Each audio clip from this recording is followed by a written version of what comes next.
जमलेल्या माझ्या तमाम मराठी बांधवांनो, भगिनींनो आणि मातांनो,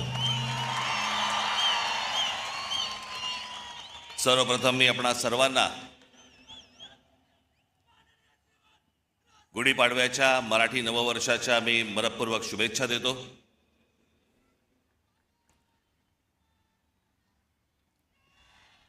9 मार्च 2006 ला पक्ष स्थापन झाला आणि 19 मार्च 2006 ला आपली पहिली जाहीर सभा याच शिवतीर्थावरती इथे झाली।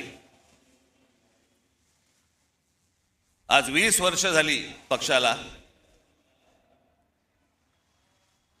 आणि आनंदाची आणि भाग्याची गोष्ट अशी की 20 वर्षानंतर 19 मार्चला गुढीपाडवा यावा। मी याला शुभसंकेतच पकडतो। मी हे सगळे ते निवडणुका आल्या गेल्या झालं, शिमगे झाले, सगळं झालं। आपण जे उभे आहोत हे लक्षात ठेवा, हे महाराष्ट्रासाठी उभे आहोत। आणि मी जे बोलतोय तुम्हाला आता हे तुमच्या टाळ्यांसाठी बोलत नाहीये। मी जो तुम्हाला शब्द दिलाय या महाराष्ट्राचं गतवैभव प्राप्त करण्यासाठी, म्हणून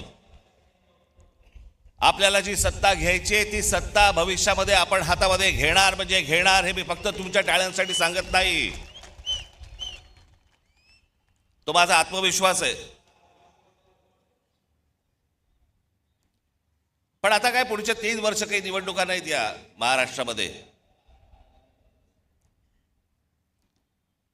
त्याच्यामुळे कंत्राटदारांकडून पैसे खायला सगळेच मोकळे आहेत।